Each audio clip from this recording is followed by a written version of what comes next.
This is KTVT Channel 11, Fort Worth, Dallas. And now, Jerry Jenkins, Beth McKay, First Sports with Tim Matthews, and First Weather with meteorologist Brad Barton. This is the 9 o'clock news special edition. A rock and roll legend in radio is dead. A look at the life of Wolfman Jack. Raising your hand versus raising your voice. Is spanking the right way to discipline a child? And they're expensive to own. Now they're also costing lives. Good evening and thanks for joining us. Our first story tonight, Hot Wheels become a deadly target. Those fancy wheels you see on some cars cost lots of money. This 9 o'clock news reporter Gina Galavi shows us thieves want to cash in. The black Mustang with the shiny gold wheels gets lots of attention as it drives down the street. Luis Herrera got the car just 2 weeks ago. Got chased about 4 times. I got it, trying to get them from me. I got chased, and you got to watch out when you have them. Luis paid nearly $6,000 for his set of gold-plated rims. Increased business at Advantage Tire and Wheel in Oaklawn shows others like the look too. Wheels are kind of a status symbol in many areas of town. They're like jewelry for your car. These customized rims are truly a hot item. Many people have had them stolen. Others have died because of them. Last week, a 23-year-old Dallas man was the victim of a carjacking in downtown Dallas. The suspects were after his customized tire rims. The rims are expensive and flashy. Lots of people are after them. Banta says several of his customers have had them stolen from their driveways. Lewis says his concern is protecting himself. He's careful where he goes now. I got followed the other day, and somebody had no lights. Got followed, and he tried to take them from me. I just took off. He hopes he can enjoy his car without getting killed. Gina Galavis for the 9 o'clock news. Dallas police say other items high on the theft list are expensive stereos, car telephones, and any other valuables visible in your car.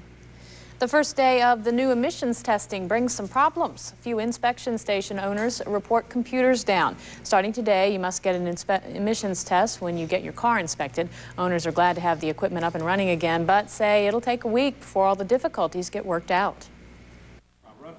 Yeah, rough starting because we were not aware that we're having a problem. That machine been sit here for like 6 months now, and nobody touched it, so we fixed it. The emissions test is good for a year. It costs less than $9, and it takes about 15 minutes. This week, a Dallas County grand jury decides not to charge 5 members of the Nation of Islam for the beatings of 4 youths at a local mall. And it raises new questions about corporal punishment. Is it the proper discipline? 9 o'clock news reporter Robbie Chavez shows us a parent's dilemma. There you go. Kids are kids and tempers will flare. Parents like Sandy Winkler rarely spank. Talking usually cools the waters and works the same. They're going to learn to stop possibly either way, but we want them to learn self-control and, to learn what is right and what's wrong, what's acceptable, what's not acceptable. Good try, Charlie. If it doesn't hurt, it's better through a kid's eyes. The Winkler kids take swimming lessons today, and 6-year-old Angela knows she learns best without a heavy hand. It's better than getting a spanking. How come? Because it hurts when you get a spanking, kind of, and it doesn't hurt when you talk. The experts say an open hand on the backside is best. Kids aged 2 to 11 usually respond better. And don't spank when you're upset. Cool off first. Absolutely make sure the discipline doesn't leave a mark. A recent Harris poll suggests that spanking is quite common in most households. A survey of some 1,200 parents shows that 80% admit to spanking their children. Still, most say it's not an easy decision. I don't believe in using belts or boards or anything like that because I feel like it's much easier to not realize how hard you might hit them. It's a chance the Winklers rarely take. Robbie Chavez for the 9 o'clock news. Child psychologists say that spanking should only happen in 1 out of 10 instances. Well, 2 ships collide near New Orleans. Both remain locked together in the Gulf of Mexico and are drifting downstream. There's concern that if the 2 vessels are separated, they'll sink. Salvage and cleanup crews are en route. No injuries reported. A simple roller coaster ride turns deadly in Kansas City. A woman falls to her death during the ride on the Timberwolf roller coaster. The ride opened in 1989 and is ranked one of the top wooden roller coasters in the country. Park officials say the restraints were in place and working when the coaster left the station and when it came back. The ride is closed down until park personnel figure out what happened. A wild gun battle in San Francisco's Chinatown last night. Police believe a gang turf war over selling fireworks led to the shootings. At least 7 people were wounded, including a pregnant bystander. Ironically, the shootings happened just one day after hundreds of people marched through the area to protest gun violence. Well, it's not 1996 or Atlanta, but the Olympic Games are underway. The Special Olympics. More than 7,000 mentally challenged athletes will take part in the 9-day event. They come from 140 countries and compete in track and field, sailing, tennis, gymnastics, and more. The games held in Connecticut are less about competition and more about possibilities. Well, closer to home, the North American Vietnamese Games are underway in Arlington. It draws hundreds of athletes from around the country for the 5-day event. UTA hosts the competitions, which include volleyball, soccer, basketball, tennis, swimming, and track. This is the first year the games are played here in Texas. So how do you become a millionaire selling T-shirts and buttons? Well, the answer may surprise you. We'll show you later. And you thought spam contests were silly. Wait until you see what they're throwing in Dallas. A big switch contest a little later. But first, imagine you're buried alive for 2 days. We'll show you the dramatic rescue where survivors are found under a collapsed building days later. That's next. And Brad Barton will have our first weather. Brad? Our weather looks pretty good so far. We did have a few clouds around. It's been humid, but I think we'll get through most of the next few days, especially the 4th of July holiday, without any significant rain. That's a key significant. We'll talk about that coming up on First Weather in a couple of minutes.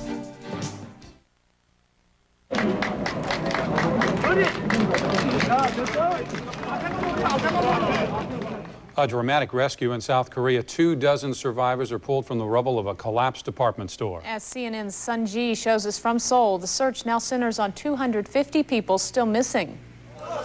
One by one, rescue workers pulled out 24 survivors from the collapsed site of the Sampung department store 52 hours after it collapsed.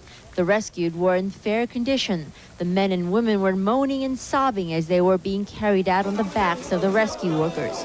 One woman called out a tearful thank you. Each survivor was blindfolded to avoid being blinded by the outside light after spending more than 2 days in complete darkness. The survivors were then taken by ambulance to nearby hospitals. The 24 people, 10 men and 14 women, were store maintenance workers. They had been trapped in an employee lounge 3 floors underground. The employees had been able to survive on the food and water in a small refrigerator found in the lounge. South Korean television carried the extensive rescue efforts live. The rescue was delayed for several hours as workers struggled to plow through a heavy concrete wall. The task of looking for more survivors is far from over, but the night's rescue gave everyone here a glimmer of hope. Meanwhile, after extensive questioning, the police arrested 4 executives of the collapsed department store for negligence. They were accused of knowing that the department store could collapse, but doing nothing to prevent the disaster. Sun Ji, CNN, Seoul. The collapse killed 133 people, injured 900 others. 250 remain missing. A close call for some passengers aboard a TWA flight leaving Baltimore. As the plane is about to take off, a tire blows, then it sparks a fire in one of the plane's engines. The pilot brings the plane to a stop and all 138 people on board evacuate. Nobody is hurt. The plane was headed to St. Louis. President Clinton isn't taking much of a break this holiday weekend. He's looking over that list of proposed military base closings, the list he'll have to accept or reject by July 15th. But in his weekly radio address, the president has welfare reform on his mind. It is pure fantasy to believe we can put a welfare mother to work unless we provide child care for her children. We don't need more latchkey kids. We certainly don't need more neglected children. And we don't want more welfare mothers staying at home living on welfare just because they can't find child care. Mr. Clinton hoped Congress would pass a welfare reform bill by July 4th. And the First Lady of British politics today makes an appearance at a Dallas bookstore. Hundreds of people line up outside Taylor's Books on Beltline for a chance to meet former British Prime Minister Margaret Thatcher. She's in town to promote her latest book. Thatcher, officially out of politics since 1992, will soon take on a new job as Chancellor of William and Mary College in Virginia. A radio legend is dead. Wolfman Jack dies unexpectedly today, and this story tops our World Watch. One of the most recognizable voices in radio is gone. Wolfman Jack collapses shortly after returning home from a 20-day trip to promote his new book. The spokesperson says he died of a heart attack. Wolfman was 57. They risked 10 years in jail and $250,000 fine each, but they went to Cuba anyway. 34 students and 5 adult leaders challenged a 13-year-old travel ban to Cuba, but the students and their guardians made it through U.S. Customs in Houston today without any problems. 2 of the students go to the private school with Chelsea Clinton. Perhaps that's why. Well, want a piece of the trial of the century? It's estimated courthouse vendors have earned $1 million in cash business since the O.J. Simpson trial began. People find everything from T-shirts to watches like this one that shows Simpson's face and 2 police cars chasing a Bronco around the dial.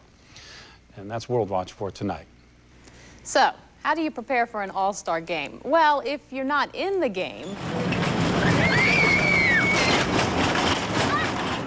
you just take advantage of all the extra festivities at the ballpark leading up to the big event. Today it's Riverfest 95. Lots of rides and entertainment, including KC and the Sunshine Band, the Fort Worth Symphony Pops Orchestra, Mark Chestnut, and 3 Dog Night. Riverfest ends on the 4th with a fireworks display. Ooh, looks like fun. Looks like fun. Good time. The clouds cooled things off today, but what can we expect for the rest of the 4th of July weekend? And Brad Barton is in next with your holiday forecast. And you eat it on holidays and with Swiss cheese on sandwiches. But why are these people tossing it? We'll show you a little bit later.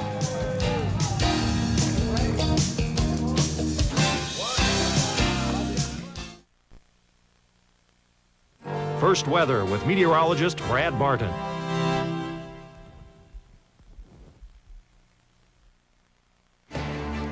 A small tornado rips through a Dairy Queen in a suburb of Atlanta, Georgia last night. About 30 people are inside the restaurant when the twister blows, doors in, then the windows explode and the roof collapses. 6 people are hurt, none seriously. And in Virginia, flooding is now to blame for the deaths of 6 people. 2 others are missing. Houses and farmland are underwater, the result of 8 days of nonstop rain. Isn't that incredible? No rain around here, though. No. What a great way to start the holiday weekend. That's right. It was really nice and cool. I think it's supposed to be nice for the next few days, I think. Shall we? Well, we know someone who knows. Brad, what do you think? It's going to be fairly nice for the next few days. We're into that summertime chance of rain that I mentioned last night in the show last night. That summertime chance of rain, which keeps us under that 20 to 30% probability of maybe seeing a thunderstorm across part of the viewing area, but most of the time will be dry. You know, this afternoon we had some pretty big clouds building up. Let's take a look at our regional satellite from this afternoon and evening, and here's what we have. Some high clouds are starting to stream this way just a little bit from the southwest. Let me get to this other side. You can see it a little better. Here they are right here. Big thunderstorms developing in the mountains of New Mexico. The amble tops may be blowing off toward our direction. Also, some rather large thunderstorms crossing through the Oklahoma Panhandle and southwestern Kansas, and these storms are really heavy storms. I'll tell you what, they've dumped anywhere from 6 to 8 inches of rain over portions of southwestern Kansas already around Dodge City. I tell you, it is really rough weather. Take a look at it on radar now. Here are the showers and thunderstorms crossing. Little bit of rain trying to move in around Dalhart, and this is a supercell thunderstorm right there. There's another supercell. These supercells develop their own kind of system, a little rotating updraft, and they can be sustained for a long time. Theoretically, we could actually get one of these storms in here, but there's very little probability that they're going to be able to penetrate the ridge of high pressure over us tonight. It's just about over the top of us now. But in the meantime, some very nasty weather if you happen to be traveling to the northwest for your holiday weekend plans. Here's what we have across the state tonight.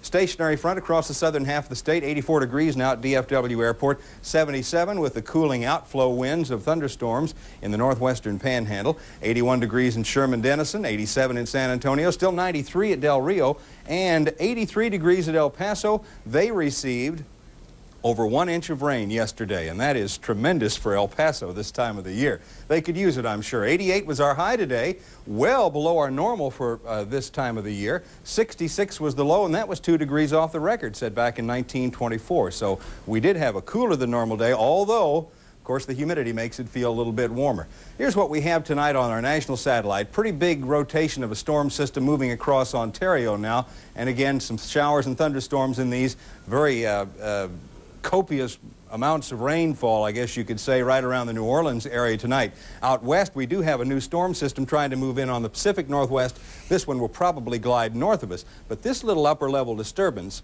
might give us a probability of some showers or thunderstorms tomorrow afternoon. There's the potential of that. We will have a pretty good trough of low pressure, otherwise known as a dry line, across the western extremes of the state. A few showers, meanwhile, in the Pacific Northwest, probably around Spokane.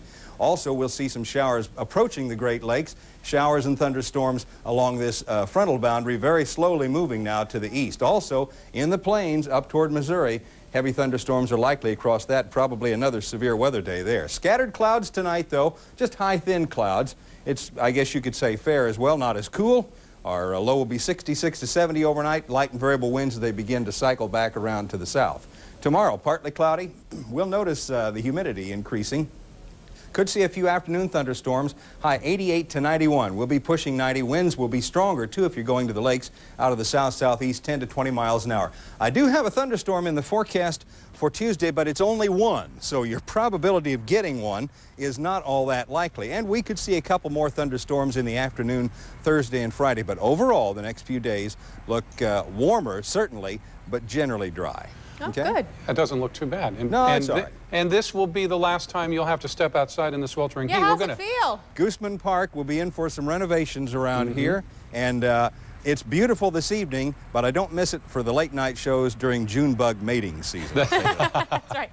And in August, it's still a little hot out there, especially with the lights on you. We're going to explain more on that in just a moment. Okay, That's good. Right. Thanks.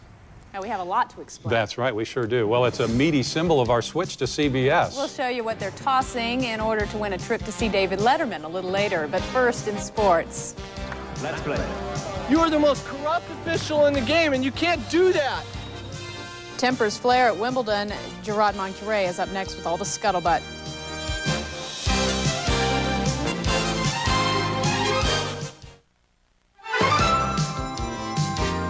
First Sports with Tim Matthews.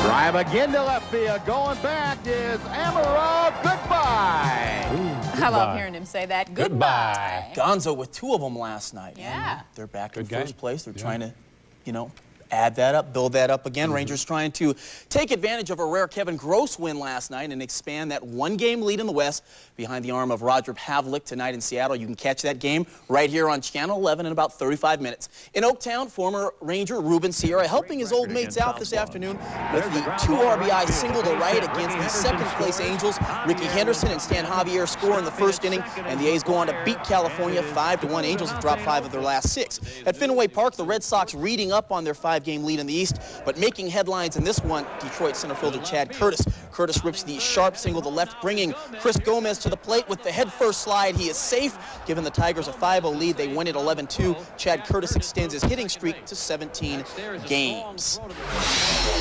Just 1 game completed in the American League. Baltimore 6-2 over Toronto. The National League West has tightened up to be one of the closest races in the Bigs, just 2 games basically separating 4 teams. We're going to in a minute take a look at the Padres and the Giants at the stick. Mark Carrion with the clutch 2-out, 2-run single, bringing home Darren Lewis and Mike Benjamin. Barry Bonds, known for about everything except his defense, makes the defensive play of the game, gunning down Roberto Pettigene at the plate with the help of catcher Kurt Manwaring. Giants win it 4-1. Elsewhere in the National League, games in progress. Atlanta 3-0 over Philly in the 7th. That makes Beth happy. Houston 3-0 over Pittsburgh in the 4th. Chicago knocks off St. Louis 8-7. Montreal pounding Florida 10-3 in the 6th. And Cincy 5-2 over the Mets, also in the 6th inning. At the All England Lawn and Tennis Club, hot temperatures replaced hot weather Also, Andre Agassi continued to burn up the competition. The tournament's top seed, making quick work of fellow American David Wheaton. Agassi with the big return winner here, taking the match in 4 sets, but that wasn't all the action. Card violation, verbal abuse, point penalty, Mr. Tarango. That's it! Jeff Tarango defaults his 3rd-round match, accusing the umpire of fixing matches with friends. Sounds like boxing, doesn't it? Walks off the court, giving up 23 grand. Later, his wife would slap umpire Bruno Rebo in the face. Because Jeff cannot do it. If Jeff slap him, he's out of the tennis world. So I do it. But I'm glad you did that. Without telling you beforehand, I don't know the exact matches. I just know that his direct quote was that Mark Rosset is a very, very good personal friend of mine ever since I've given him matches. You know the saying, behind every successful man, You're watching Run. If you can't watch the leaders at the U.S. Senior Open because of rain, no better substitute than Arnold Palmer, the king with consecutive birdies on 10 and 11 in today's 3rd round in Bethesda, Maryland. But the rains came, causing major delays in today's play. The leaders after today's rain-soaked round still Tom Weiskopf and Tommy Aaron with over 18 holes to play tomorrow. Both sit at 6 under. In Memphis, Tennessee, 2nd round playing in the rain-delayed St. Jude's Classic. You won't see any approach shots hit any straighter than this. Check it out. Grant Waite on 11 hits the pin on the bounce closer to the hole. Ken Green going with his son's 26-inch putter. Sounds like something they use at putt-putter miniature golf, but you can't argue there's a birdie. And a little bit closer, Jim Gallagher Jr. with the give me. He's the leader through 13 holes and finished the round at 9 under 62 with a 2-shot lead. They're finishing round 3 as we speak. Pepsi 400 NASCAR today. The winner, Jeff Gordon, edging Sterling Marlin and Dale Earnhardt, final lap. Can't get over that putter. Well, you try anything to make those putts, won't you? Hey, if it goes in, it goes in. That's all that matters. Thanks a Next, lot. you'll be seeing little colored balls and stripes. And Who knows? Thanks, Gerard. Well, it started out as a joke on the David Letterman show. And now it comes to Dallas to celebrate our switch to CBS. It's the big, well, you fill in the blank, ham toss. We have the big-ass hams, and we're going to toss them, and you guys are going to try and win a trip for 2 to Letterman, which is switching over to Channel 11 starting Monday night. Yes, at the DeBellum Arts Festival, teams of 2 get 10 shots at getting the big ham through the hoop. The winners, Isaac Hagwood and Larry Briggs. Lucky ham tossers make all 10 shots. No word yet on when they head to the Big Apple. Oh, my goodness. Big ham toss. Well, hey, this is a big night for us. Sure It is. really is. Our last time to bring you the 9 o'clock news.